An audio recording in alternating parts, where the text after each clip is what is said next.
ब्राह्मणों के रूप में उपस्थित सभी दिव्य पुण्यात्माओं के चरणों में मेरा प्रणाम। आज मुझे बहुत खुशी है इस बात की कि आप जैसे दिव्य आत्माओं के मुझे दर्शन हो रहे हैं, क्योंकि परमात्मा को पाने की जो जिज्ञासा आप में जगी है, इससे बड़ी कोई वस्तु दुनिया में नहीं। सबसे बड़ी वस्तु है परमात्मा को पाने की जिज्ञासा। तो आपके अंतःकरण में यह बात प्रवेश कर गई है कि हमें इस मानव जीवन को धन्य करना है। जो देव दुर्लभ जीवन हमें मिला है, इसे हमें धन्य करना है। तो ये सबसे बड़ी जिज्ञासा है।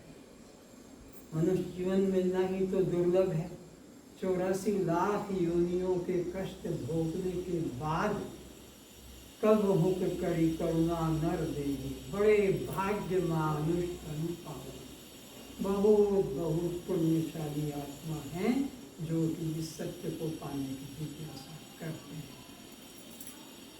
तो ये मनुष्य जीवन की सार्थकता अगर है तो आत्मज्ञान प्राप्त करने की है। पर हम लोगों ने इसको क्या किया? शादी कर लें, बच्चे बना लें, मकान बना लें और मर जाएं।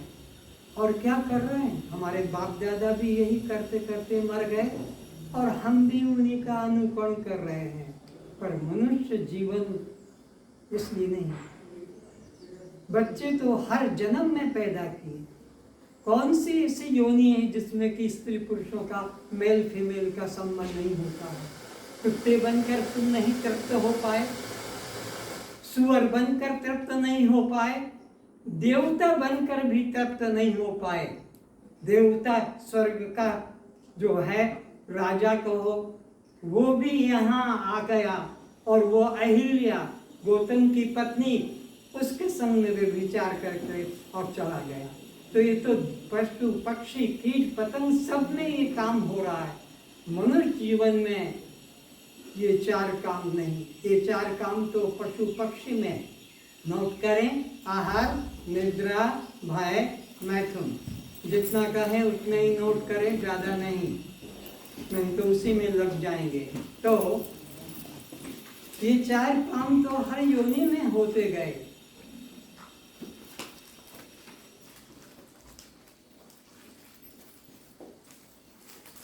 ज्ञानम नरणाम अधिकम विशेषो ज्ञानेन हीना पशुभिः समाना।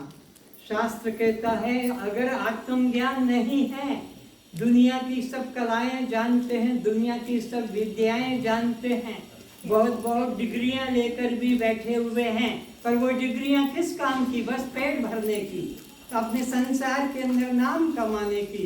ये दोनों काम बंधन के कारण है।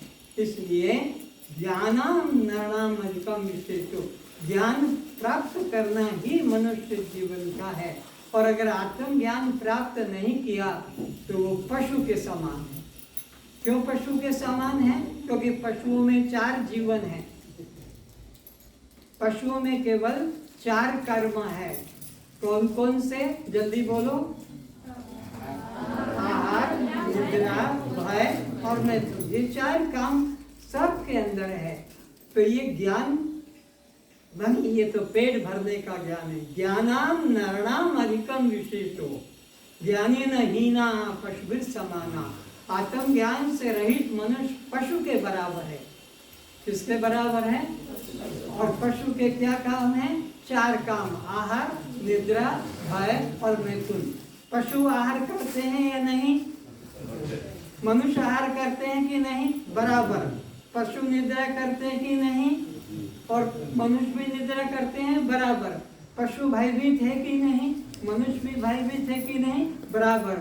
और पशु जो है बच्चे पैदा करते हैं और मनुष्य भी बच्चे पैदा करते हैं। इसलिए कहा आहार, निद्रा, भय, मैथुन सामान्य में था, ये दोनों में बराबर है। पर ज्ञानाम नरणाम अधिकम विशेषो, मनुष्य में ज्ञान विशेष है। और ज्ञानेन हीना, और जिसमें ज्ञान नहीं है वो सब किसके तुल्य हैं? तो एमए किए हो, बीए किए हो या कोई डॉक्टरेट किया हो तुमने किसी विषय में, और तुम अच्छी पोस्ट पे हो जगत की दृष्टि से, लेकिन वेदांत दृष्टि में, आध्यात्मिक दृष्टि में पशु के बराबर हो, क्योंकि तुम्हारे 4 काम बस इसी में समाप्त हो जाते हैं जीवन के अंदर।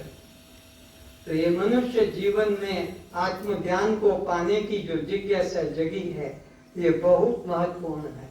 मैं उनको नमस्कार नहीं कर रहा हूँ जो बड़ी बड़ी डिग्रियां लेकर बैठे हैं, मैं उनको नमस्कार नहीं कर रहा हूँ जो कोई बहुत बड़े पद पर बैठे हैं, मैं उनको भी नमस्कार नहीं कहता हूँ जो बहुत धनाढ्य हैं, बहुत कलाकार है, प्रसिद्ध है। मैं उनको नमस्कार करता हूँ जिनको सत्य को पाने की जिज्ञासा, आत्मा को पाने की जिज्ञासा जगी, मेरे लिए वो वंदनीय है। मैं उनको बार बार नमस्कार करता हूँ जिन्होंने घर, पत्नी, बच्चे, काम धंधा छोड़कर और यहाँ आकर बैठकर इस सत्य ज्ञान को प्राप्त करने की रुचि जगी है, इसलिए वो सबसे अधिक वंदनीय है। तो अब यहाँ पर जितने दिन आप रहेंगे उसमें आपको केवल आत्मचिंतन ही रखना है और दूसरी कोई प्रकार की प्रवृत्ति नहीं। इसलिए मोबाइल फोन को रखवाया गया है, इसलिए यहाँ पर सुबह शाम 2 क्लास चलेगी और रात्रि को भी एक एक्स्ट्रा आपको टीवी के माध्यम से क्लास दिखाई जाएगी। प्रतिदिन हर विषय का अलग अलग प्रैक्टिकल होगा। तो आप अपने ध्यान को इसी काम में लगाएं, न दाएं देखें न बाएं देखें, न पीछे देखें, बस सामने देखें क्या क्या यहाँ बताया जा रहा है, क्या समझाया जा रहा है। श्रोता 3 प्रकार के होते हैं, वेदांत श्रोता, उत्तम, मध्यम और अधम। तो उत्तम श्रोता कौन सा है, मध्यम श्रोता कौन सा है और अधम श्रोता कौन सा है। उत्तम श्रोता वह जो अपने मन को कहीं पर भी इधर उधर नहीं ले जाता, केवल सुनने में ही लगाता है और जिसका जीवन पहले से सदाचारी है, जो पहले से सदाचारी है, इसलिए फार्म भरवाया है सदाचारिता के लिए। क्योंकि बहुत से लोग अपने अपने घरों में बाप दादाओं के संस्कार से मांस, मछली, अंडा आदि का सेवन करते आ रहे हैं। ये विद्या उनके लिए नहीं, ये विद्या तो उन लोगों के लिए है जो अपने जीवन में सात्विकता अपनाए हुए हैं, अपने जीवन में उन्होंने किसी प्रकार का अब और आगे ये पाप करने का संकल्प नहीं जगाया है। उन लोगों के लिए फार्म भरवाया है कि मांस, मछली, अंडा, शराब, सिगरेट, गांजा, भांग, गुटखा, फूरिया और इस प्रकार की वस्तुओं का हम सेवन अब जीवन में नहीं करेंगे। और भी कई प्रकार के जो नियम हैं धीरे धीरे पता लग जाएंगे। तो इस प्रकार से वह मनुष्य ही धन्य भागी है। तो अब 84 लाख योनियों में ये जो जीव भटकता आ रहा है, कहाँ कहाँ कितने समय रहा है, नोट करें। 9 लाख प्रकार के जलचर प्राणियों में रहे हैं। आप जितने बैठे हैं कोई ऐसा नहीं जो मछली, मगर, कछुआ, जलहस्ती न बना हो। सारे लोग पृथ्वी पर जितने भी आज अपने को मनुष्य देख रहे हैं, ये कहां से यात्रा करते आ रहे हैं? 9 लाख प्रकार के जलचर, 10 लाख प्रकार के आकाश में रहने वाले पक्षी के योनियों में। कोई ऐसा नहीं जो कि कबूतर, चिड़िया, तोता, चील, कौवा न बना हो। इस तरह से 10 लाख प्रकार के आकाश में उड़ने वाले योनियों से आप गुजर के पास होकर इधर की तरफ आ रहे हैं। ये जो अभी शिविर में बैठे हैं, ये कैसे आ गए? अचानक नहीं आए हैं। आपकी इसके पीछे लंबी साधना है। 11 लाख जमीन के अंदर रहने वाले जीवों की है। 11 लाख, कोई ऐसा नहीं सांप, चूहा कि अंदर के जीव न बने हो। इस प्रकार से 11 लाख जमीन के अंदर से रहे हैं और उसके आगे 20 लाख प्रकार के जमीन से पैदा होने वाले योनियों से आप आए हैं, जिनमें वृक्ष, लताएं, अन्न, पौधे, वनस्पति, ये सब 20 लाख में है। कोई ऐसा नहीं है जो कि आम की, खजूर की, करेला की, बैंगन के, आलू या कोई प्रकार की न बनाओ। ये सब तुम जितने बैठे हो 20 लाख प्रकार के। आप वृक्ष लताएं भी बने हैं। तुलसी को आप माता कहते हैं, एक पौधा ही तो है। वृक्ष, वट का उसकी उपासना करते हैं, पीपल उस वृक्ष की उपासना करते हैं, आंवला उस वृक्ष की उपासना क्यों करते हैं अगर वो वृक्ष ही है? नहीं, उनमें देवताओं का वास है और उनसे हम अपनी कामनाओं की पूर्ति की प्रार्थना करते हैं, उनकी आरती का पूजा करते हैं, परिक्रमा करते हैं, उनको कपड़ा डोरा नाड़ा लपेटते हैं। तो ये योनियां सब आप करके आए हैं, ये कोई बचा हुआ इससे नहीं। इससे आगे जब बढ़ते हैं तो फिर 30 लाख प्रकार के 4 टांगों से चलने वाले पशु हैं, 30 लाख प्रकार के, उसमें सब आ गए हैं। एक भी ऐसा नहीं है जो इसमें से न बनाओ। कोई भी पशु 4 टांग वाले जो हैं, वो कुत्ता हो, बिल्ली हो, बाघ हो, भालू हो, बंदर हो, सुअर हो, कुत्ता, गधेड़ा, सब योनियों से आए हैं। कोई ऐसा नहीं है जिसने कि सुअरनी का दूध न पिया हो, जिसने कुतिया का दूध न पिया हो। कोई ऐसा यहाँ नहीं है जिसने गधेड़ी का दूध न पिया हो, कि जिसने अपना और योनियों में न गया हो। कोई ऐसा नहीं है जिसने कुत्ते से संबंध न जोड़ा हो पति का, कि कुतिया से संबंध न जोड़ा हो पत्नी का। कोई ऐसा नहीं जिसने सुअरनी का जो है दूध न पिया हो, कि सुअर का साथ संबंध। सब जितने बैठे हो, सुअरनी को, कुतिया को, गधेड़ी को पत्नी बना बनाकर, गधे को, कुत्ते को अपना पति बना बनाकर जितने बैठे हो। आज लगता है कि मेरा पति डॉक्टर है, मेरा पति इंजीनियर है, कि मेरी पत्नी हेडमास्टरनी है, कि मेरी पत्नी, ये सब कुतिया और बिल्ली और बाघ और गधेड़ों की योनियों से गुजर गुजर कर आज कबहुक करी करुणा नर देही, कभी कभी करोड़ों करोड़ों करोड़ों जन्मों के बाद ये जीवन मिलता है। 1 2 नहीं, करोड़ों करोड़ों में फिर करोड़ों करोड़ों के बाद यह कबहुक करी करुणा नर देही। बड़े भाग्य मानुष तन पावा। ये साधारण सी घटना नहीं है।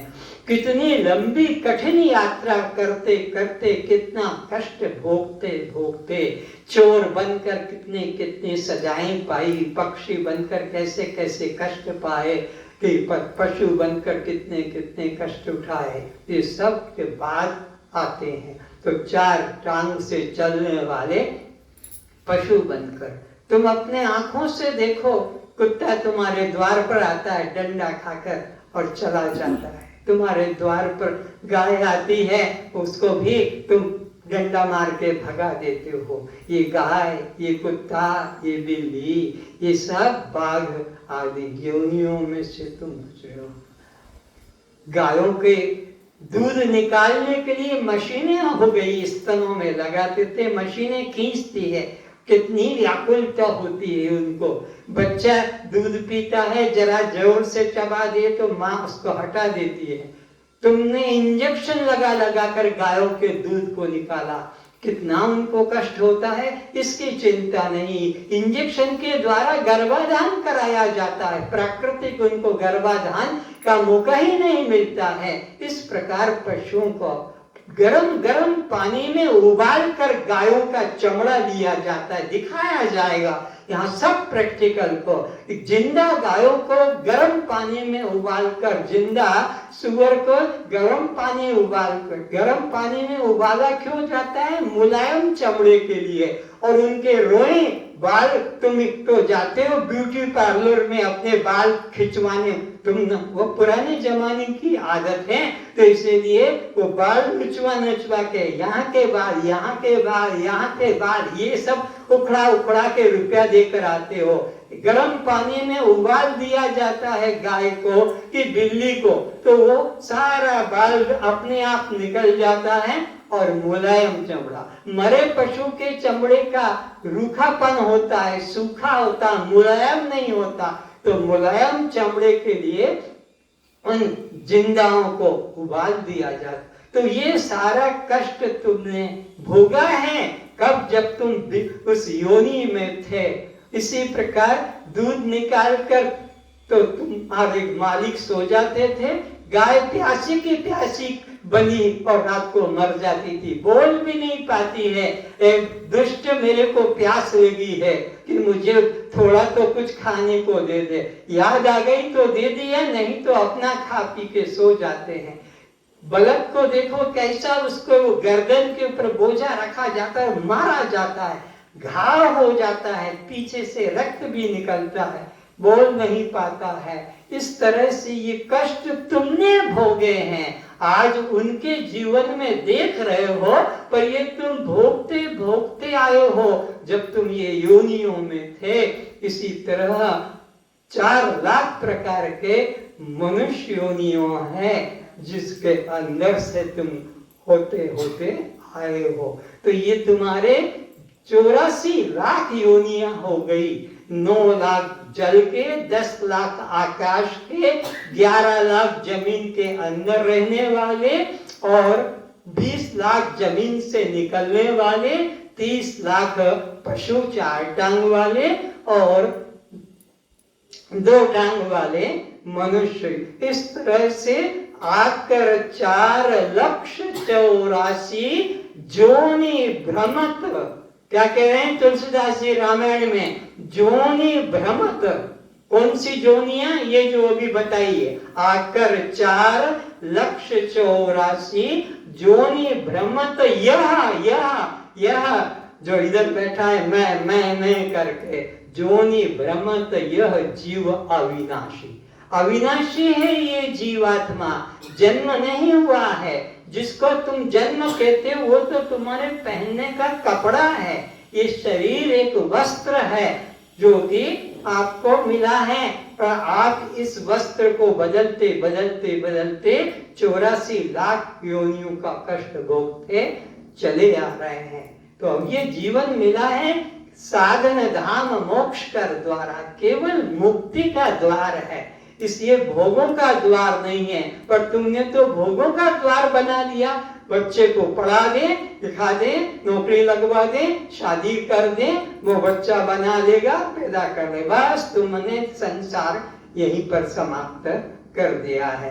पर यह इसके लिए नहीं, बिना साधन धाम मोक्ष कर द्वारा पैन जेहि परलोक संवारा। ये जीवन पाकर, देव दुर्लभ जीवन पाकर भी जिसने अपना कल्याण का साधन नहीं किया, ते नर पशु बिन पूंछ विषाना। बिना पूंछ के और बिना सींग का वो पशु है। डॉक्टर होकर भी, इंजीनियर होकर भी, अपनी और भी कोई पोस्ट पाकर भी, मनुष्य जीवन की महिमा तो आत्मज्ञान प्राप्त करने के लिए है। तो अब मैं आपको बताता हूँ थोड़ा भगवान के संबंध में भी। कि यहाँ अर्जुन आपके सामने खड़ा है और हाथ जोड़कर भगवान श्री कृष्ण को प्रार्थना करता है। गीता तो बहुत पढ़ी होगी, बहुत सुनी होगी, मुखस्थ भी होगी। कई ऐसे विद्यार्थी हैं जिनको 700 श्लोक 18 अध्याय के कंठस्थ हैं, 1 घंटे में बोल लेते हैं, पर ये तुम कल्याण का साधन नहीं। अर्जुन कहता है, हे प्रभु, मैं आपके अविनाशी रूप के दर्शन अपने इन नेत्रों से करना चाहता हूं। गीता के 11 अध्याय के 4थे श्लोक में अर्जुन ने ये भगवान से प्रार्थना की है कि मैं आपके किस रूप की? अविनाशी रूप की। बोलो तो, किस रूप की? ये कौन प्रार्थना करता है? किससे कर रहा है? तो कितनी दूरी है इन दोनों के बीच में? ये तो देखो कि एक हाथ का भी दूरी नहीं है, इतने और समीप है। और आंखों से ये आंखों को देख रहा है। कृष्ण अर्जुन को देख रहे हैं, अर्जुन कृष्ण को, और प्रार्थना करते हैं उन्हीं के शब्दों में।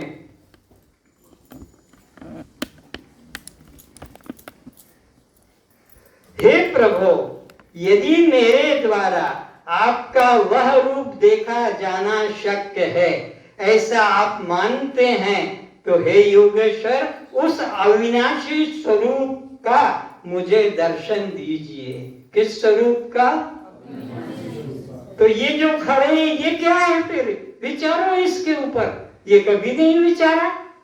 अगर ये अर्जुन के सामने जो खड़े हैं और यही अगर अविनाशी होते, अविनाशी का मतलब जिसका कभी नाश न हो, जिसकी कभी मृत्यु, जो सदा सदा से, जो न जन्मा हो और न मृत्यु हो, तो अगर ये अविनाशी होता तो वो तो खड़ा ही है।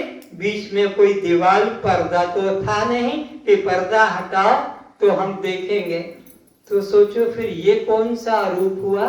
ये परमात्मा का विनाशी रूप है। ये कौन सा? क्योंकि नियम है, जातस्य ध्रुवं मृत्यु, जिसका जन्म है, चाहे वो राम हो कि कृष्ण हो कि ब्रह्मा हो कि विष्णु हो कि शंकर, सब मरेंगे और सब मरे और मरते चले जा रहे, मरते चले जाएंगे। ये संसार एकमात्र परमात्मा ही सत्य वस्तु है, जिसका कभी न जन्म होता है न कभी मृत्यु होती है, अविनाशी अजन्मा। तो कृष्ण आज क्या है? बोले आज जन्माष्टमी है। ये जन्माष्टमी का मतलब क्या?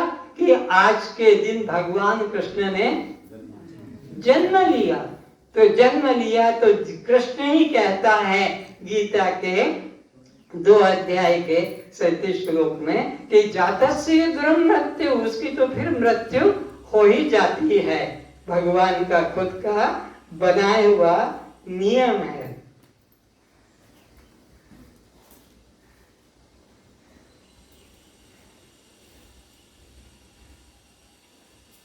जातस्य ध्रुवं मृत्यु ध्रुवं जन्मत्यस्य च। हे अर्जुन, इस नियम के अनुसार जन्मने वाले की मृत्यु निश्चित है। और तुम क्या सोचते हो? इस देवी की उपासना कर ले, उस देवता की उपासना कर ले, ये व्रत कर ले, ये पूजा कर ले, तो हमारा या हमारे बच्चे की मौत नहीं होगी। अरे भगवान मर गया तो उसके बेटे बेटी मर गए, तो तुम कहां से सदा रहोगे और तुम कहां से बचा पाओगे? इसलिए भगवान कहते हैं इस नियम के अनुसार निश्चित, और मरे हुए का जन्म भी निश्चित है, जन्मने वाले का मरने वाले का निश्चित है। इससे भी इस बिना उपाय वाले विषय में शोक करने योग्य नहीं है। इसको कोई रोक नहीं सकता। चाहे मुख पर पट्टी बांधो, मास्क लगाओ, कि चाहे तुम और कोई ब्रह्म गायत्री का जाप करो, या कोई तुम किसी प्रकार का और गुरुओं से मंत्र ले लो। जन्मने वाली की मृत्यु, गुरु ही जब नहीं बचा तो चेला कैसे बचेगा? तो अर्जुन की अवस्था को पहचान लो कि अर्जुन भगवान को जिंदा को देख रहा है कि मुर्दे को। अर्जुन जब था और भगवान कृष्ण तो जीवित है दोनों कि मरे हुए? जब जीवित है, तो जीवित दर्शन से कल्याण नहीं हुआ। तो ये बाजारों में बिकने वाले बैंगन भट्टा की तरह, ये रोडों पे बिकने वाले 10 रुपया 20 रुपया में कृष्ण ले लो, राम ले लो, दुर्गा ले लो, गणेश ले लो, बिक रहे हैं बाजार में सब्जी की तरह, फल की तरह। और तुम खरीद खरीद कर घर में लाकर उन्हीं के आगे दीपक जला रहे हो, अगरबत्ती जला रहे हो, हाथ जोड़कर। अर्जुन तो जिंदा भगवान की प्रार्थना करता है। अब भगवान का उत्तर भी सुनो। भगवान का उत्तर कहते हैं गीता के 7वें अध्याय के 25वें श्लोक में, नाहम प्रकाशस्य सर्वस्य योग माया समावृत मूढ़ो अयम नाभिजानाति लोको माम अज अव्यम। हे अर्जुन, ये कितने अज्ञानी लोग हैं। कहाँ गए थे? हम वृंदावन गए थे भगवान कृष्ण के दर्शन करने। कहाँ गए थे? अयोध्या गए थे राम जी के दर्शन करने। और भगवान कहते कि आज तक मुझे किसी ने अपनी इन चर्म चक्षुओं से देखा ही नहीं। मैं देखने की चीज नहीं हूँ, क्योंकि मैं तो बुरखे के अंदर, बुरखे से यानी माया के पर्दे के अंदर छुपा हूँ। लेकिन लोग कहते हैं हमने तो दर्शन किए। कितने अज्ञान, क्यों कि उनको कोई ये सत्य ज्ञान बताने को नहीं, और तुम्हारे मन में सत्य ज्ञान को सुनने की धैर्य नहीं। इसलिए तो ये लोग हट जाते हैं। ये मांस मछली नहीं खाना, तो ये नहीं करना, प्याज लहसुन भी नहीं खाना, तो ये पूजा पाठ, तो ये इसमें अटक जाते हैं। तो भगवान कहते हैं अर्जुन, आज तक मुझे, भगवान के शब्द हैं, अपनी योग माया से, ये योग माया है, अपनी योग माया से छुपा मैं सबके प्रत्यक्ष नहीं होता। और तो तुम लाख लाख हजार हजार लोग खड़े हैं, भगवान कृष्ण के दर्शन हो रहे हैं, आरती हो रही, राम के दर्शन आरती हो रही, ये खुद भगवान कह रहे हैं। मनुष्य की बात तो जाने दो, भगवान श्री कृष्ण कहते हैं नाहम प्रकाशस्य सर्वस्य योग माया समावृत मूढ़ो अयम। ये और आप लोगों को क्या कहा? मूढ़ लोग हैं ये सब, मूढ़ो अयम। आप तो बहुत बहुत डिग्रियां लेकर बैठे हैं, बहुत बहुत अपने को पढ़ा लिखा विद्वान समझते हैं, पर भगवान की दृष्टि में आप सब कौन हो? जो पूजा पाठ में लगे हैं तीर्थ मंदिर में, उनको भगवान क्या कहते हैं कि यह मूढ़ो अयम नाभिजानाति, ये मुझे नहीं जानते हैं।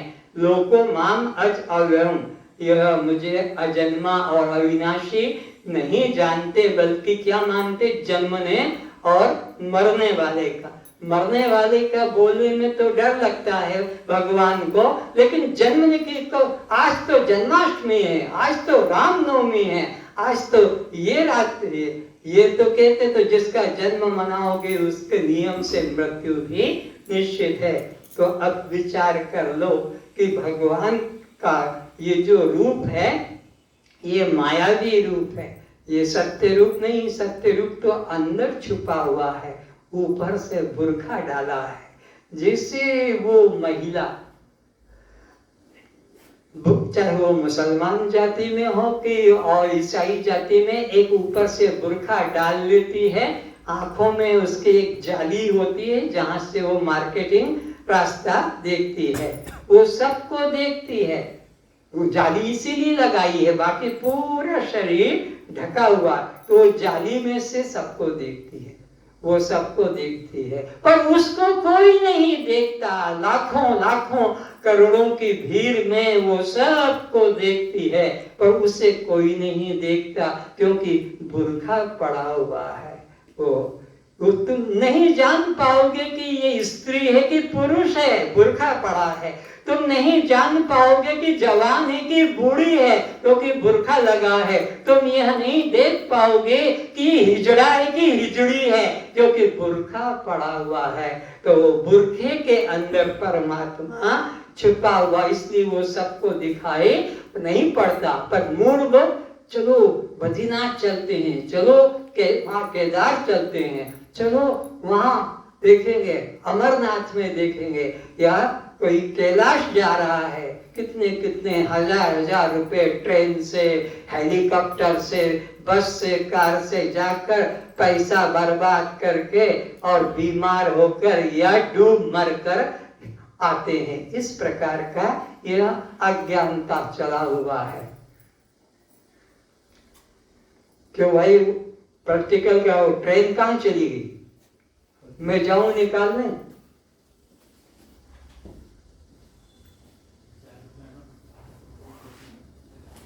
किसके पास में प्रैक्टिकल का चार्ज देना? बस इतना आगे दिखा दो, इतने ही दिखा दो। ये ट्रेन को देखो, ये ढूंढ रही है पटरी कहाँ है, ये ढूंढ रही है कि पटरी जिस पे वो चल रही है उसको कहते हैं पटरी।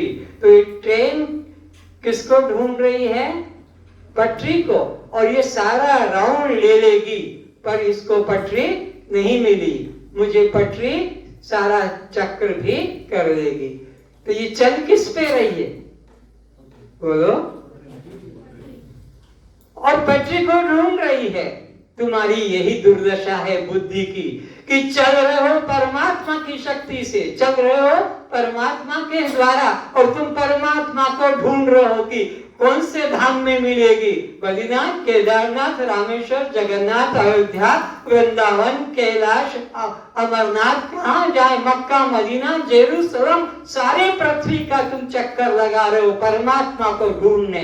ये ट्रेन भी चक्कर लगा रही है पूरा का पूरा कि पटरी कहाँ मिलेगी, लेकिन ट्रेन चल किसके सहारे, बिना पटरी के ट्रेन आगे पीछे हो सकेगी? तो बिना उस चैतन्य परमात्मा के न तुम आगे हो सकते हो, न पीछे हो सकते हो, न बाएं न दाएं। तुम्हारे एक एक श्वास उसी के द्वारा हो रहे हैं। अगर वो श्वास निकल जाए तो फिर तुम राम नाम सत्य है करके घर वाले ही जला देते हैं। तो जैसे पटरी से ट्रेन कभी अलग हुई नहीं, होगी नहीं, चलेगी नहीं, चल सकती नहीं, इसी प्रकार ब्रह्म से पृथक यह जीव हुआ नहीं, है नहीं, होगा नहीं।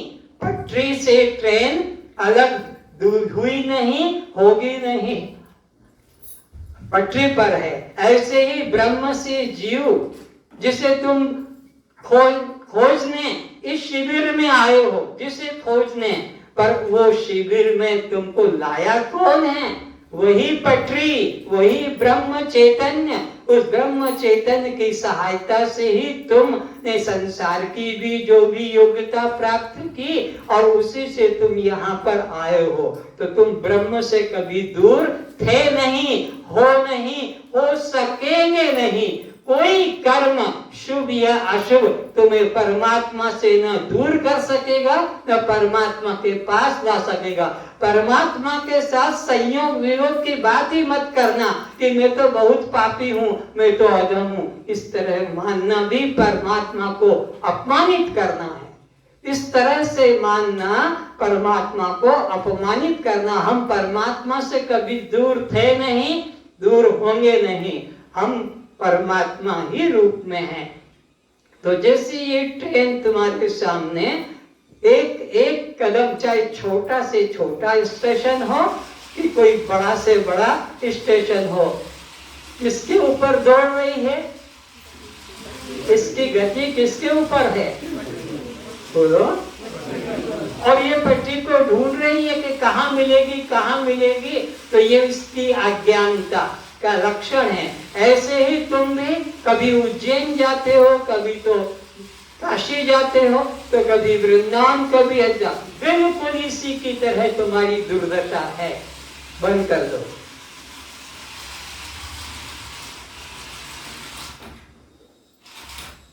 अब समझ में आई बात कि जैसे ट्रेन पटरी से कभी अलग, ऐसे ही ये जीव ब्रह्म से कभी अलग।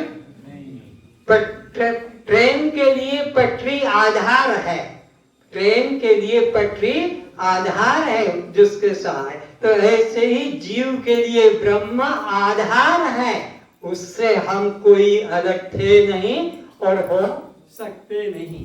तो इस प्रकार से परमात्मा की खोज की बात अपने अंदर रख लो कि परमात्मा यह स्वयं ही है।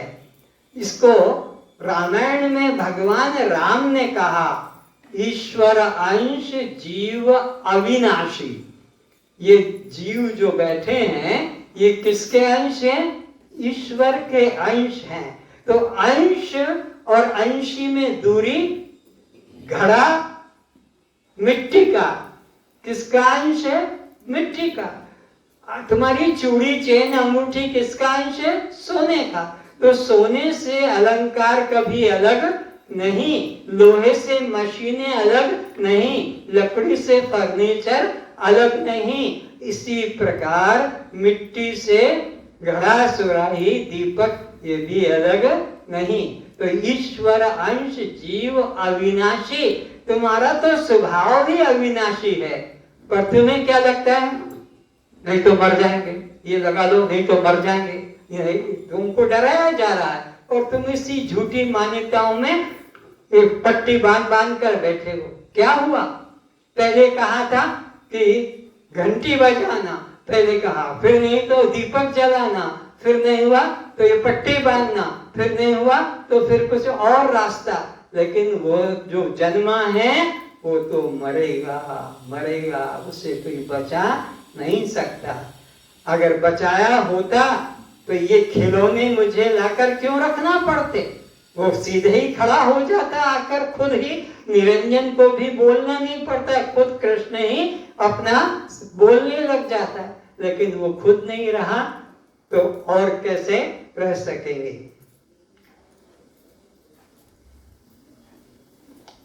पंखा चला दे।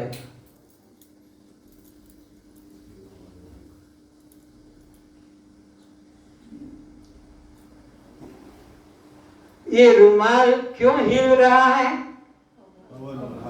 बोलो। अच्छा, तो रुमाल को हिलते हुए देख रहे हो, भाई रुक जा, अरे भाई रुक जा, क्यों नहीं रुक रहा है? पीछे से। अच्छा, किससे हिल रहा था? जरा हवा को भी देखकर बताओ कौन सा रूप है, कौन सी लंबाई चौड़ाई, कौन सा रंग वजन है, जल्दी देखो, बताओ। रुमाल को हिलते देखा, किसके द्वारा? हवा से। पर हवा को किसी ने देखा? नोट करो, अनुभव किया जा सकता है, दर्शन नहीं। शक्ति है, वायु क्या है? शक्ति है, शक्ति का अनुभव किया जाता है, दर्शन कभी नहीं। शक्ति का अनुभव होता है, दर्शन कभी नहीं। आगे लिख लो, परमात्मा शक्ति है, व्यक्ति नहीं। आज से नया रास्ता निकालो, परमात्मा व्यक्ति नहीं, शक्ति है, दर्शन नहीं, अनुभव किया जा सकेगा। इसी क्लास में यहीं बैठे बैठे सबको अनुभव होगा। तो परमात्मा व्यक्ति है कि शक्ति है? शक्ति है, उसका दर्शन होगा कि अनुभव? और दूसरा देखेंगे।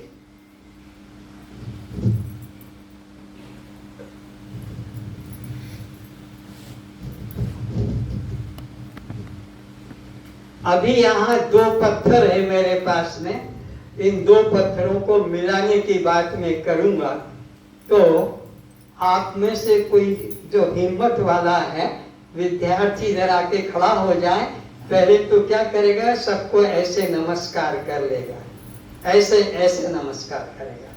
ये तो कोई खराब बात नहीं है, सबको नमस्कार करना, मैं खुद नमस्कार करता हूँ। और फिर उसको मैं दोनों हाथों में ये दो पत्थर के टुकड़े देता हूँ कि भाई तू अब इन दोनों को आपस में मिला दे, इनको मिला दे। जैसे तूने हाथ को मिलाया ऐसे इनको मिला दे। कौन तैयार होता है? जल्दी से खड़ा हो जाए, तुम भी खड़े हो जाओ। हाँ, यहीं आगे आगे, इतने पीछे क्या जाते हो? लो इसको पकड़ो, इसको मैं दे रहा हूँ, बस पकड़ लो। हाँ, अब उधर इसी तरह हाथ लंबे करो, दोनों हाथ लंबे करके और मिला दो दोनों को।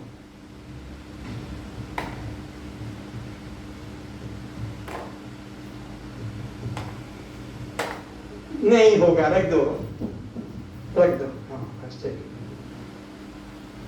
शक्ति का अनुभव वो खुद कर रहा है और तुम भी देख रहे हो कि हाथ ऐसे कप रहे हैं। इस दो पत्थर के टुकड़ों के अंदर वो शक्ति छुपी हुई है, मैग्नेटिक फ्लक्स। तो शक्ति का तुम दर्शन किसका किया? इन पत्थरों का, इन चुंबकीय पत्थरों का। पर उस शक्ति का किसी ने अनुभव किया कि दर्शन किया? बोलो, नोट करो, नोट करो। शक्ति का दर्शन नहीं, अनुभव हो सकता है। परमात्मा व्यक्ति नहीं, शक्ति है, इसलिए उसका दर्शन नहीं, अनुभव किया जा सकता है। इसलिए मंदिरों से निराश लौट आते हो, इसलिए तीर्थों से निराश लौट आते हो, इसलिए ध्यान समाधि से भी निराश। कोई को भी ध्यान में शांति नहीं, कोई को भी समाधि में शांति नहीं, कोई को भी तीर्थ मंदिर पूजा में शांति नहीं और कभी नहीं मिलेगी, क्योंकि परमात्मा को वो देखने की कोशिश कर रहे हैं, जबकि परमात्मा व्यक्ति नहीं, परमात्मा क्या है? शक्ति है। तो शक्ति का अनुभव होता है कि दर्शन। क्या प्रमाण? एक तो वायु का प्रमाण दिखा दिया, ये प्रमाण, और दूसरा मैग्नेट का, तीसरा ये पंखा, ये पंखा या वो पंखा किसके द्वारा चल रहे हैं? बिजली के द्वारा। बिजली की लाइन कट जाती है कभी कभी, तो वो पंखा, वो लाइट, टीवी चलेगा? नहीं चलेगा। पंखा तो है, टीवी तो है, सब कुछ, क्यों नहीं चल रहा? बिजली नहीं है। और बिजली लाइन भी लग रही है, बच्चा भी बता देगा ये पंखे की लाइन है कि ये लाइट की लाइन है, लेकिन बिजली क्या है ये बच्चा और उसका बाप भी नहीं जानता। वो इलेक्ट्रीशियन जिसने सब फिटिंग की, उसका इलेक्ट्रिक का जो डायरेक्टर है, इंजीनियर है, वो भी नहीं जानता। बिजली क्या है ये अनुभव किया जा सकता है, पर दर्शन, बिजली का दर्शन आज तक। टीवी चलेगा तो बिजली है, पंखा चलता है तो हम कहते हैं बिजली। बच्चा भी कह देगा कि बिजली है पापा, तुम्हारा काम कर लो, अब बिजली आ गई है। वो बच्चे ने कहा बिजली आ गई है और तुम अपना काम कर दो। वो कैसे देखा बच्चे ने? पंखे के चलने से, टीवी के चलने से, हीटर कूलर के चलने से। वो बच्चा 7 साल का, 5 साल का भी कहता कि बिजली आ गई, और उसका खिलौना चलना बंद कर दे बच्चे का, तो कहेगा ये तो मेरा खिलौना काम नहीं करता है, बिजली चली गई। तो बिजली आने और जाने को उसकी क्रियाओं से हम विचार करते हैं, पर बिजली को कोई आज तक देखा? तो नोट करो, बिजली शक्ति है, वो वस्तु नहीं है। तो शक्ति का अनुभव ही होता है, दर्शन नहीं। अलग अलग एग्जाम्पल देकर समझा रहा हूं ताकि पक्का हो जाए कि शक्ति का हमेशा अनुभव होता है, दर्शन नहीं।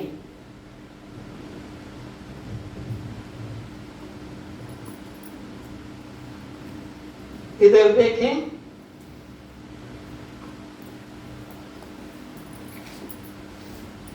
देख रहे हैं, एक तरफ क्या है और एक तरफ, इसको तो बता दिया आपने, दर्शन कर लिए, देख लिया। मुझे बताओ ये कितना खट्टा मीठा है और ये कितना खट्टा मीठा है, देख कर बता दो।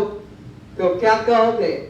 देख कर नहीं बता, देख कर एप्पल है, ये सेब है, ये अंगूर है, ये केला है, देख कर आकृति तो बता सकते हैं, लेकिन उसकी जो प्रकृति है खट्टा या मीठा, उसके लिए तो हमें बोलो अनुभव करना होगा।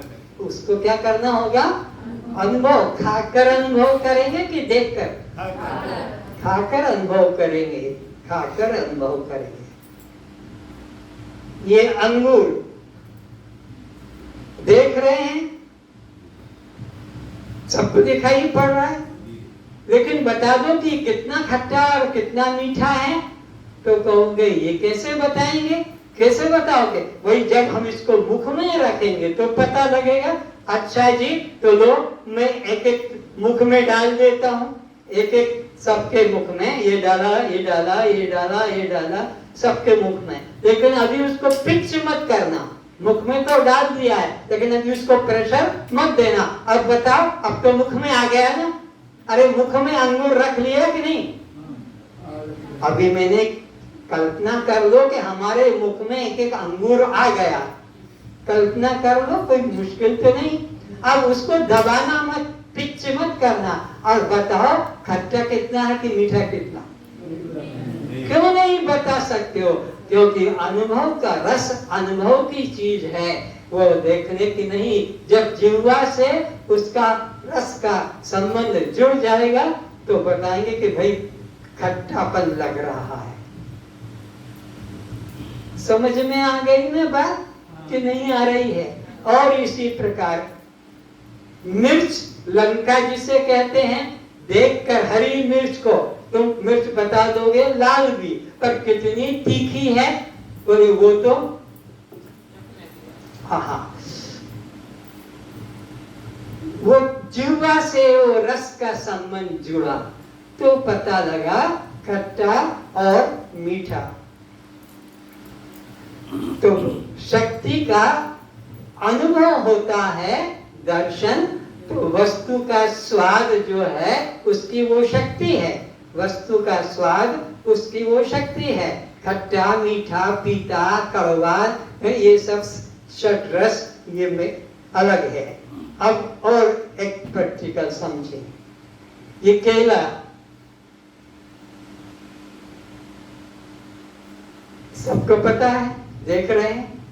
अब इसका स्वाद बताइए कितना मीठा है कि कितना फीका है। तो बोले ऐसे तो पता नहीं लगेगा। फिर कैसे पता लगेगा? खाऊंगा नहीं, देख बताऊंगा।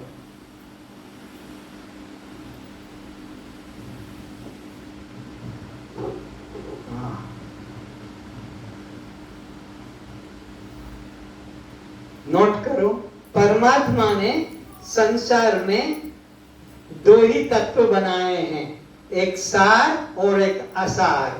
परमात्मा ने संसार में दो ही तत्व निर्मित किए हैं, एक सार और एक असार, एक जड़ एक चेतन, एक दृश्य एक दृष्टा, एक शव एक शिव। लिखने में कृपणता मत करना। एक जड़ एक चेतन, एक दृश्य एक दृष्टा, एक अनात्मा एक आत्मा, एक शव एक शिव, एक पर प्रकाश एक स्वयं प्रकाश। दो चार लिख लो, एक दो छूट जाए तो कोई बात नहीं, बात पकड़ने की है। तो संसार में परमात्मा ने दो ही तत्व बनाए हैं। कौन से दो तत्व? कोई भी नाम, शव शिव कह दो, जड़ चेतन कह दो, दृश्य दृष्टा कह दो, अनात्मा आत्मा कह दो, पर प्रकाश स्वयं प्रकाश कह दो। तो ये दो हैं। अब और एक बात देखें,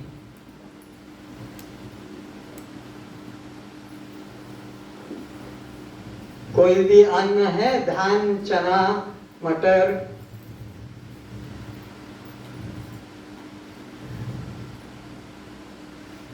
अब इसके अंदर तो समझ लो पहले, तो ये बाहर बाहर जो है ये खाने योग्य है कि भीतर वाला? आप अंदर वाले को फेंक कर बाहर वाला खाते हैं या बाहर वाले को फेंक कर भीतर वाला खाते हैं? बोलो। तो भीतर वाले को सार कहते हैं, इसको असार कहते हैं। दो तीन, एक सार और एक असार। तो आप किसको ग्रहण करते हैं, सार को कि असार को? बोलो। सार को, जो अंदर है। और संसार के अंदर एक भी ऐसा पदार्थ नहीं जिसमें कि सार बाहर हो। संसार में एक भी पदार्थ ऐसा नहीं जिसका सार तत्व बाहर हो। हर सार पर एक असार का कवर, जैसे वो कड़वी दवाओं को शुगर कोटेड कर देते हैं ना, कि वही शहद में मिलाकर देना तो बच्चा चाट लेगा शक्कर में। तो ऐसे ही परमात्मा ने इस असार संसार के अंदर सार वस्तु परमात्मा को छुपा रखा है। इसीलिए ये बुरखा असार है, सार अंदर तत्व है।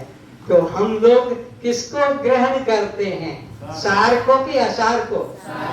तो सार को तो हम क्या करते हैं, इसको निकाल कर अलग कर देते इसको।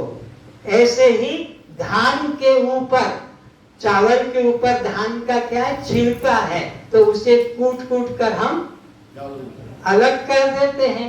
चीना बादाम भी खेत से निकल कर आता है तो उसका छिलका अलग कर देते हैं। इसी तरह हम आम का भी छिलका अलग कर देते हैं। तो ये इस अंदर अंदर जो है सार है, बाहर बाहर उसको असार है। तो आप उसके छिलके को अलग कर देते हैं।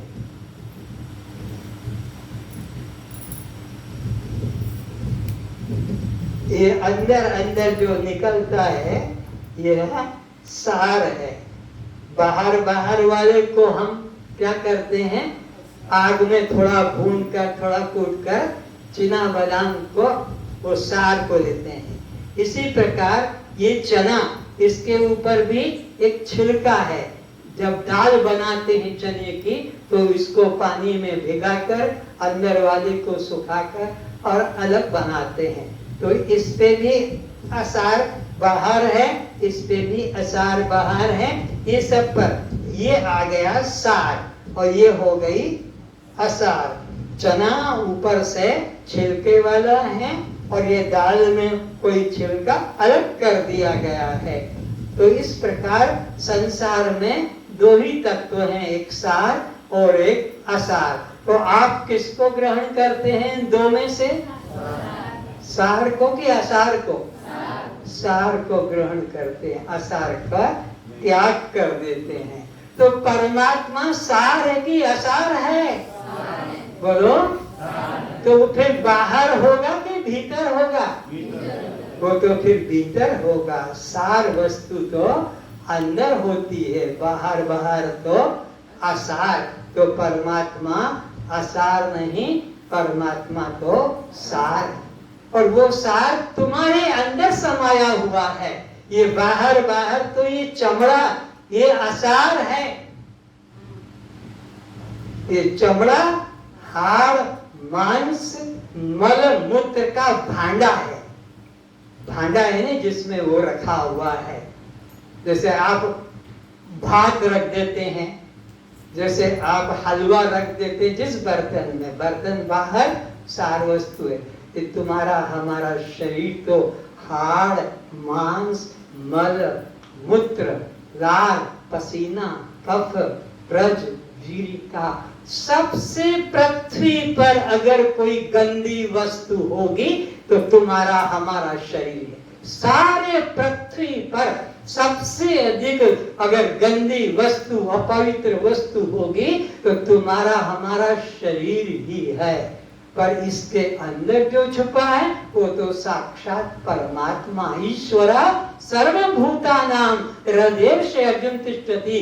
18 अध्याय के 61 श्लोक में भगवान कहते हैं कि परमात्मा अर्जुन सबके हृदय में बैठा है। इसी प्रकार भगवान ने अपने को कहा, अहम वैश्वानरो भूत्वा प्राणिनां देहमाश्रिता। मैं सबके अंदर बैठा 4 प्रकार के अन्नों को पचाता हूं। नोट करें, 4 प्रकार के अन्न। 4 प्रकार के अन्न के नाम लिख लो। चबाने वाला, चाटने वाला, चबाने वाला, चाटने वाला, चूसने वाला और पीने वाला। चबाना, चाटना, चूसना, पीना। अन्नों के कितने प्रकार के भेद हैं? बोलो। 4 प्रकार के। इन चारों प्रकार को वो अंदर बैठता है परमात्मा वैश्वानर। 15 अध्याय का 14 श्लोक है, अहम वैश्वानरो भूत्वा प्राणिनां देहमाश्रितः प्राणापान समानयुक्तः पचाम्यन्नम चतुर्विधम्। ये अंदर बैठा है। वो मंदिर वाला तुम्हारे अंदर दाल भात को पकाने आता है? वो मंदिर वाला, तीर्थ वाला तुम्हारे भोजन को पचाता है कि अंदर बैठा है वही पचाता है? अंदर वाला। और अगर वो निकल जाए तो फिर कोई भी तुम्हारे अन्न को पका नहीं सकता, पचा नहीं सकता। तो परमात्मा कहाँ है? तुम्हारे सुमत के हनुमान का चित्र अगर नहीं है, दोपहर की क्लास में फिर बताएंगे, तो हनुमान ने अपने छाती को चीर कर दिखाया है। कहीं देखा है चित्र में? छाती के अंदर राम लक्ष्मण सीता को दिखाया है, न कि अयोध्या बताया, न कि स्वर्ग वैकुंठ में बताया, बल्कि ईश्वर सर्वभूतानां, पापी से पापी, चोर, लुटेरा, डाकू, हत्यारा, सत्कर्मी, दुष्कर्मी, वो सब के ईश्वर सर्वभूतानां हृदयेश अर्जुन तिष्ठति। किंतु ब्राह्मण ने सर्वभूतानि, जैसे वो ट्रेन पटरी के ऊपर घूम रही है और पटरी को ढूंढ रही है, पटरी पर ही चल रही है, पटरी की मदद से चल रही है, पर ट्रेन ढूंढ रही है। जैसे कि वो कस्तूरी वाला मृग, क्या हो गया, कस्तूरी वाला मृग भी नहीं मिला, बंद कर दो। तो कस्तूरी जिसके नाभि में है और वो कस्तूरी को ढूंढ रहा है, कहाँ मिलेगी, किस जंगल में मिलेगी, और कस्तूरी कहाँ है? कबीर के शब्दों को दोहराते हैं, कस्तूरी कुंडल बसे। मुख बंद रखोगी तो अगले जन्म में मुख बनोगी, भगवान जिह्वा नहीं देगा। उन लोगों को भगवान जिह्वा नहीं देते हैं जो भगवान के लिए जिह्वा नहीं खोलते हैं और बड़े समझदार बनते। हम तो बहुत बच्चों वाली बात है, हम क्या बोले, इसलिए जो बोलने को कहा जाए तो सब बोलेंगे, और अगर तुम नहीं बोलते हो तो निकल जाओ क्लास से। तो कस्तूरी कुंडल बसे, मृग ढूंढे बनमाई, कस्तूरी कुंडल बसे, मृग ढूंढे बनमाई, ऐसे प्रभु घट घट बसे, ऐसे प्रभु घट घट बसे, मूरख खोजन जाए। तीर्थ और मंदिरों में जो जा रहे हैं, देख रहे हैं, ये समझदार है कि ना समझे? मूर्ख कहा, सीधा भगवान ने उनको अज्ञानी कहा, मूर्ख कहा, बुद्धिमंद है, ऐसे शब्दों का प्रयोग किया। भगवान के शब्द के द्वारा जाने कि भगवान ऐसे लोगों को मूर्ख कहते हैं।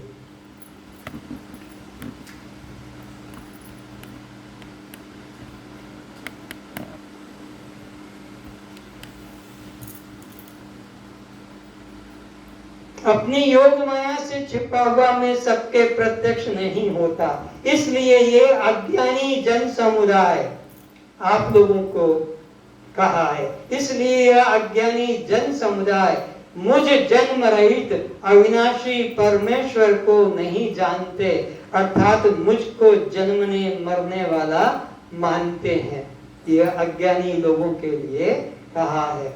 फिर उसको दूसरे शब्दों में भी उसका तिरस्कार किया है।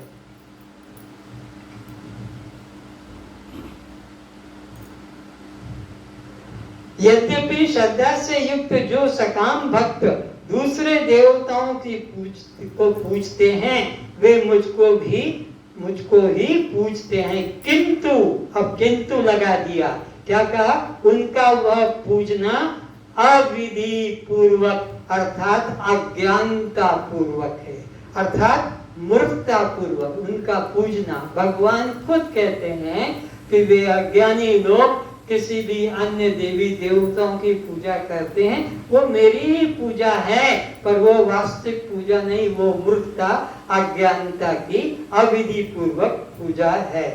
फिर उसी को कहते हैं संपूर्ण यज्ञों का भोक्ता और स्वामी भी मैं ही हूँ, परंतु लगा दिया यहाँ पर, परंतु वे मुझ परमेश्वर को तो आत्म रूप से नहीं जानते हैं, इसी से वे बार बार गिरते हैं, ब्रह्मलोक से गिरते हैं। 8 अध्याय का 16 श्लोक, आ ब्रह्म भुवनान लोका पुनरावर्तिनो अर्जुन, ब्रह्मलोक पहुंच कर भी वो वहां से गिरेंगे।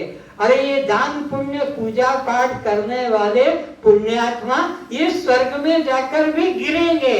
तेतम भुक्तम सर्वलोकम विशालम क्षीणे पुण्य मृत्यु लोकम विशंति एवं त्रयी धर्म मनो प्रपन्ना गता गतम काम कामा लवंते। तो कहते परंतु वे मुझ परमेश्वर को तत्व से आत्म रूप से नहीं गिनते हैं, अर्थात वे पुनर्जन्म को प्राप्त होते हैं। देवताओं को पूजने वाले देवताओं को प्राप्त होते हैं, पितरों को पूजने वाले पितरों को प्राप्त होते हैं, भूतों को पूजने वाले भूतों को प्राप्त होते हैं, और मेरा पूजन करने वाले आत्मा का पूजन करने वाले आत्मा ने परमात्मा को ही प्राप्त होते हैं।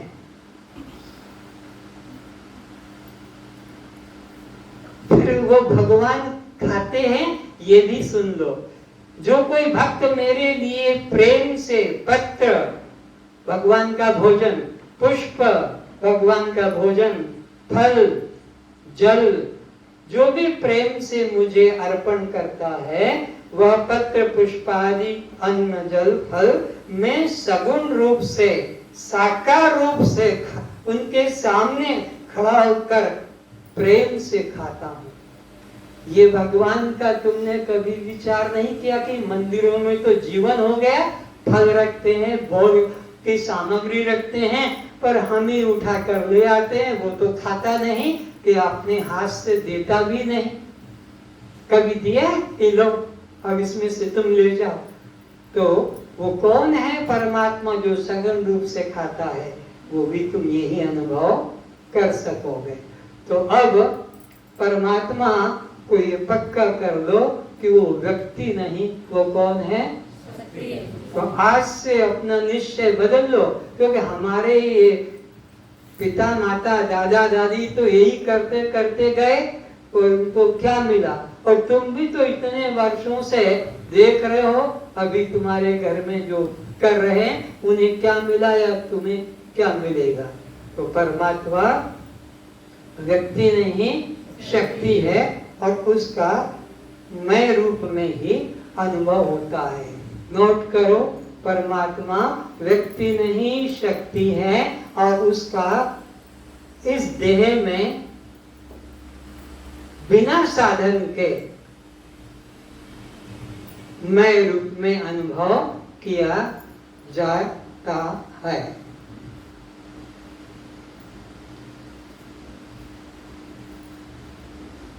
निकाल दिया।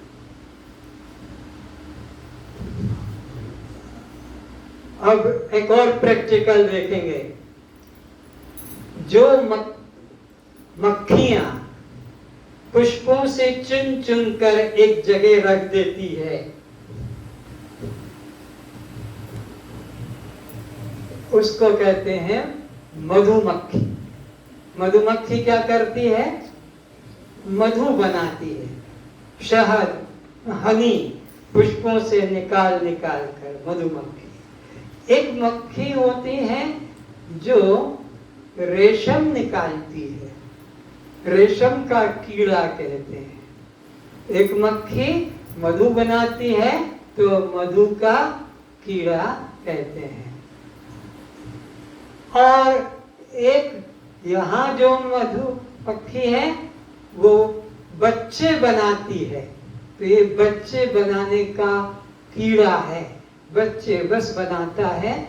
हर को देखो, हर पुरुष को देखो, बच्चे बनाने में लगे हैं। मैंने इसको जो सामने रखा है, इसको खिलाने का सामान वही जो तुम खाते हो मिठाइयों में। जल्दी बोलो, जल्दी। और ऐसे ही अन्न में दाल भात रोटी सब्जी, फलों में आम अंगूर केला, और इसी प्रकार के ड्राई फ्रूट्स में आपके पिस्ता जा काजू और ऐसे, ये सब इसको दिया खाने को। तुमने खाया रात को, और सुबह अब इसके अंदर गया, वो फैक्ट्री अपना काम शुरू कर देती है। उस फैक्ट्री में, जैसे बिस्कुट की फैक्ट्री में आपने क्या किया? मैदा रख दिया, चीनी रख दी, और मिलाकर अपने आप पैकेट बना देती है। तो इसको जो खाने को दिया,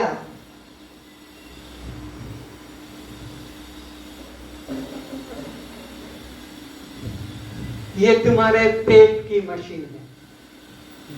ये सब जो जो तुमने खाने को दिया, केला भी है, फल भी है, आम अंगूर भी है, थोड़ा भात भी है, और उससे जो नीचे निकला है, ये नीचे जो निकला है, ये वही है जिसको तुम कहते हो टट्टी, मल, हगा, स्टूल। तो ये क्या करके रखता है रात भर में?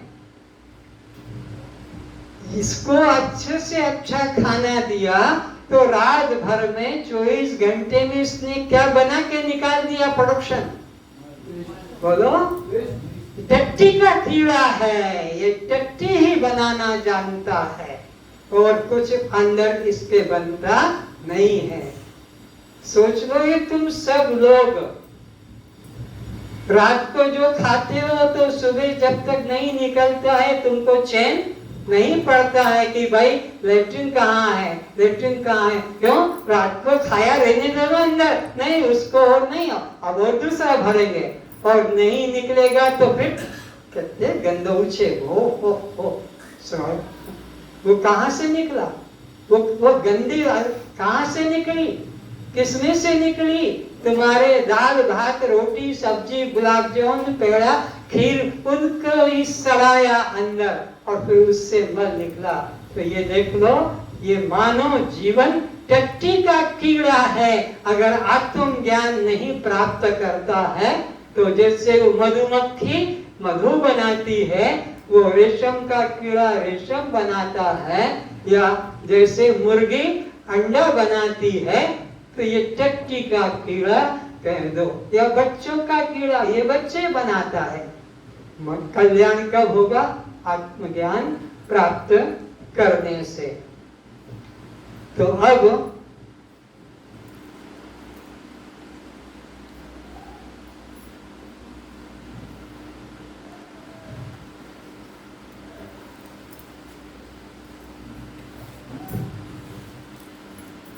एक कैमरामैन को बुलाया जाए और उसको कहा जाए तू मेरा फोटो निकाल, तो निकाल देगा, उसका तो काम है। मेरे पिता का भी निकाल, वो भी निकाल देगा, पत्नी का भी निकाल देगा, और तुमको मेरे दादा का भी निकालो तो भी दादा का फोटो निकाल देगा।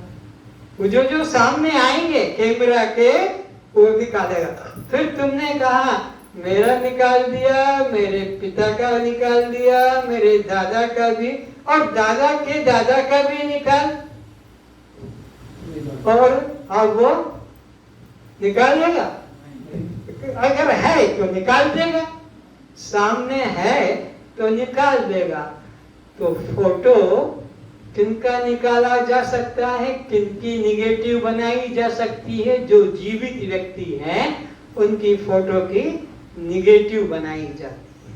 फिर उस निगेटिव के द्वारा तुम उसमें अपना फोटो निकला सकते हो। विचारना थोड़ा प्रैक्टिकल का विषय है ना, इसलिए थोड़ा मुश्किल पड़ता है समझने में।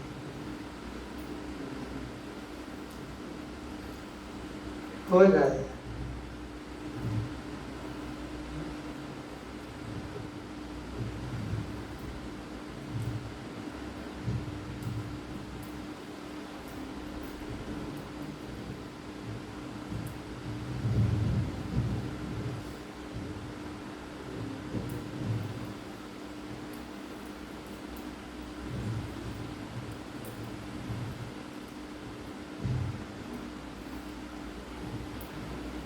अब तुम कहोगे कि मेरे दादा का और परदादा का फोटो, तो वो कहेगा कि भाई उनका फोटो तो मैं नहीं दे सकता। क्यों? कि वो तो है नहीं। अब मैं कोई जादू नहीं जानता, कोई चमत्कार नहीं, सत्यता वैज्ञानिक सत्यता है। मैं उनके दादा का, दादा के दादा का और उनके भी परदादा का फोटो निकाल कर दे सकता। कैसे? प्रैक्टिकल। क्या है मेरे पास उनकी? तो जिनकी मेरे पास निगेटिव है उसकी एक नहीं 1000 फोटो कॉपी हम करवा लेते ना, अपनी पत्नी की, अपने बच्चों की, और सब मित्रों को भी दे देते हैं।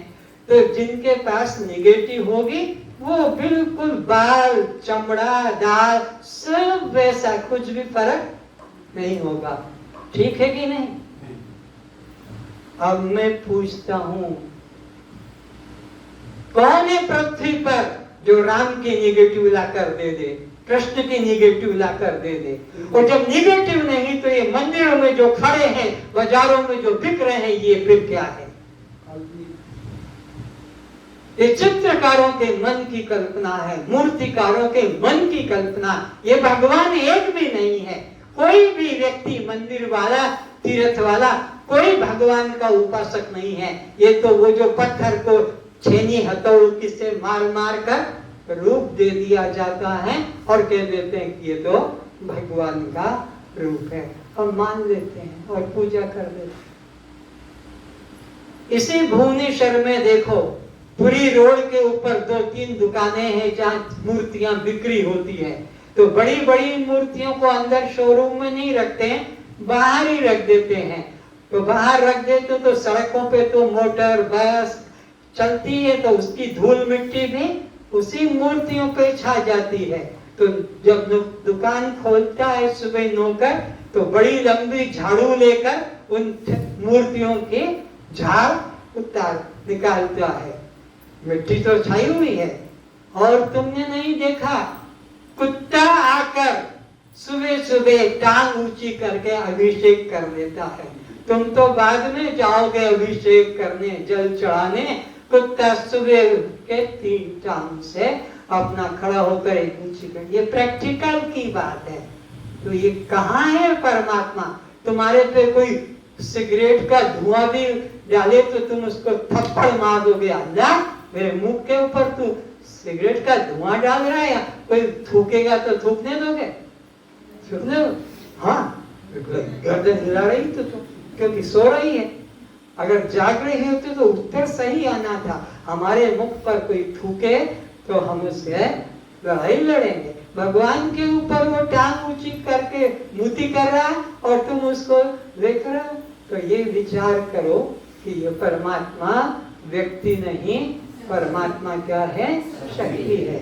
और उसका दर्शन नहीं, अनुभव ही हो सकेगा।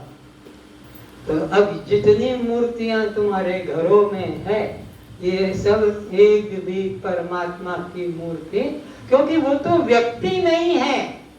अरे राम भी है तो वो राम कहाँ है? अभी दशरथ का बेटा, सीता का स्वामी, लक्ष्मण का भाई, कहाँ है वो राम का कोई फोटो, कोई चित्र, मूर्ति? सब चित्रकारों के मन की, मूर्तिकारों के मन की कल्पना कि तुम सब उपासक हो, भगवान के उपासक नहीं हो।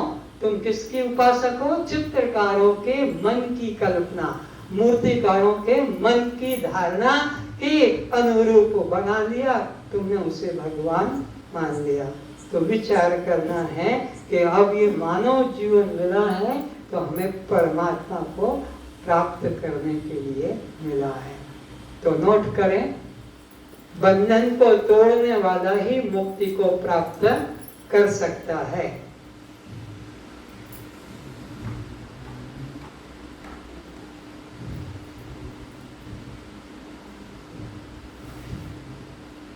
बंधा कभी मुक्त नहीं हो सकता। बंधन में आसक्ति रखने वाला कभी मुक्त नहीं हो सकता।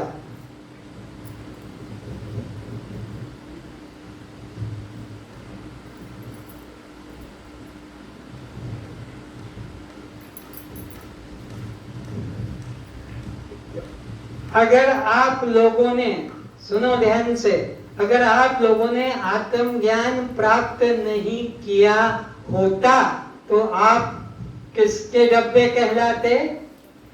बोलो, टट्टी के डब्बे।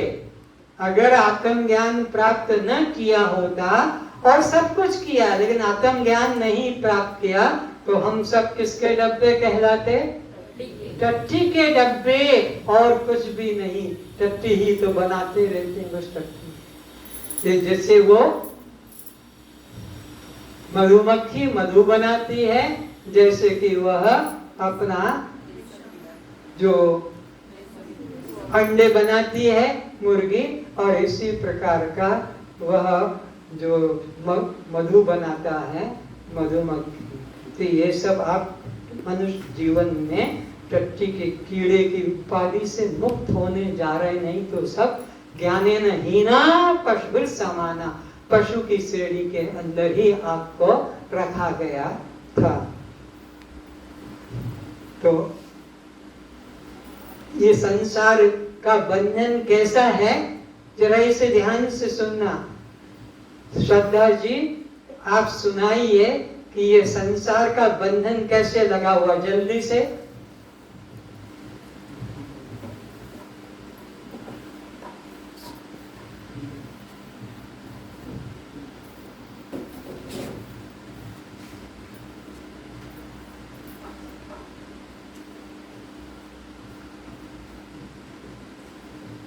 पृथ्वी उलट रही है,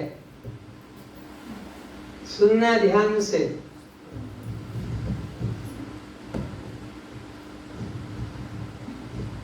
एक बार एक खरगोश अपने बिल में सो रहा था और सोते सोते वो सोच रहा था कि कैसा होगा अगर पृथ्वी पलट जाएगी। उसी समय उसके बिल के बाहर एक कैथ का पेड़ था और वहां से वो फल नीचे गिरा। तो उसके दरवाजे पर जब गिरा तो जोर से आवाज आई। वो डर के मारे भागना शुरू कर दिया, अरे पृथ्वी पलट रही है, पृथ्वी पलट रही है। जिस रास्ते से वो गया वहां पर जो भी पशु पक्षियां थे उनसे भी वो बोलता गया कि पृथ्वी पलट रही है, भागो भागो। और जो उसके बाद आया उनसे भी बोलता है पृथ्वी पलट रही है, भागो। तो पूरे जंगल के जितने भी पशु थे वो सब भागना शुरू कर दिए। जब वो लोग भागते भागते शेर की गुफा के पास पहुंचे और शेर सो रहा था, उसने ये आवाज सुनी बाहर, तो वो बाहर आया और पूछा कि अरे तुम लोग ऐसे क्यों भाग रहे हो। तो उन सब जो पशु लोग भाग रहे थे उन्होंने कहा कि अरे पृथ्वी पलट रही है महाराज, आप भी भागो। तो उसने बोला तुम्हें ऐसे किसने बोला पृथ्वी पलट रही है। तो उन्होंने कहा, उन पशुओं ने, हमसे पहले जो पशु भाग रहे थे उन्होंने कहा पृथ्वी पलट रही है। जब शेर ने उनसे जाके पूछा कि तुम्हें किसने कहा पृथ्वी पलट रही है, उन्होंने कहा हमारे पहले जो भाग रहे थे उन्होंने कहा। ऐसे करते करते वो शेर जाके खरगोश के पास पहुंचा। उसने पूछा खरगोश को कि तुम्हें किसने कहा पृथ्वी पलट रही है। तो उसने कहा महाराज मैं अपने बिल में सो रहा था और तब इतनी जोर से आवाज आई तो पृथ्वी ही पलट रही है। जब उसके घर के बाहर जाके देखा तो एक फल गिरा था। वैसे ही जो सन्यासी लोग बोल रहे हैं कि संसार सागर पार होना बहुत मुश्किल है, अगर उनसे जाके ये पूछा जाए कि तुम्हें किसने कहा संसार सागर से पार होना मुश्किल है, तो वो बोलते हैं कि हमारे पहले जो हमारे गुरु थे उन्होंने हमें कहा कि संसार सागर से पार होना बहुत मुश्किल है। उनसे पूछा जाए उनके गुरुओं से कि तुम्हें किसने कहा कि संसार सागर से पार होना मुश्किल है, तो उनका भी उत्तर वही होता है कि हमारे पहले जो थे उन्होंने कहा संसार सागर से तरना मुश्किल है। लेकिन मीरा कहती है कि भव सागर अब सूख गयो है, फिक्र नहीं मोहे तरनन की। जब भव सागर है ही नहीं तो मुझे वहां उससे तरने की कोई दिक्कत ही नहीं है। तो फिर कोई भी समझते नहीं है कि भव सागर है ही नहीं, क्योंकि पहले लोगों ने बोला भव सागर बहुत तरना मुश्किल है, उनकी बातों में ही पढ़ के भव सागर से तरना मुश्किल है, लेकिन भव सागर है ही नहीं। तो इसी प्रकार जब कोई सच्चा सद्गुरु मिलेगा तो वो तुम्हें कह देगा कि देखो तुम खुद ब्रह्म रूप हो तुम ब्रह्म से अलग नहीं हो, ये निश्चय ही मुक्ति का साधन है। और कोई कर्म कांड करने की, यज्ञ तप तीर्थ जोग तक कुछ करने की जरूरत नहीं। आज का विषय इसी क्लास का समाप्त होता है और फिर दूसरी क्लास का जो टाइम दिया है उस टाइम के लिए आप तैयारी करेंगे और क्वेश्चन पूछे जाएंगे जो आज आप सब्जेक्ट पढ़ाया है उसमें से आपको उत्तर भी देना होगा। उठ जाए, निकल जाए क्रम से, अपना समय नष्ट नहीं करेंगे, परस्पर बातें भी नहीं करेंगे, परस्पर बातें भी नहीं करेंगे और अपना भोजन करके और कुछ लिखाई पढ़ाई यही विद्या का करना होगा। और अभ्यास के लिए एक पुस्तक दी जाएगी, उसका नाम होगा मैं ब्रह्म हूँ। आपको उसको गंदी नहीं करेंगे, पैसा भी नहीं लिया अभी जाएगा। और एक पुस्तक दी जाएगी परिभाषा की, जिसमें आपको परिभाषाएं लिखाई जाएगी। सत्य क्या है, जड़ क्या है, चेतन क्या है, आत्मा क्या है, अनात्मा क्या। आज समय कम था, इस सभा में नहीं, अगली सभा में परिभाषाएं भी लिखा दी जाएगी। तो इनको ले जाए, क्लास में लेकर नहीं आएंगे, ये वही कक्ष में ही समय पर आप इसका स्वाध्याय करेंगे। और जो चार्ट में देखता हूँ कि यहाँ नहीं है, तो वो चार्ट तुम्हारे उसमें सब आपको मिलेंगे भी, जो तुम्हारे पढ़ाई के काम का है।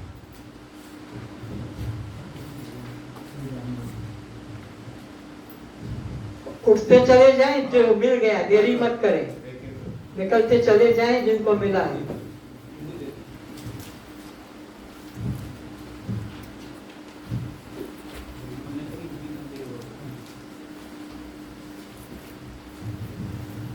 चलते चले, देरी मत करो। ये बीच में से माइक हटा लो।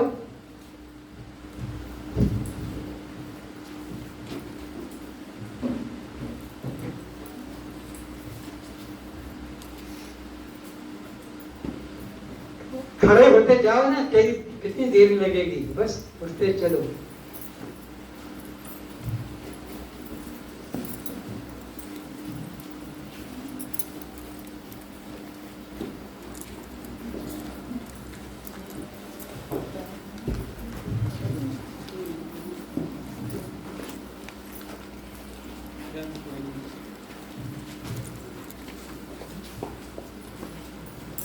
Mm.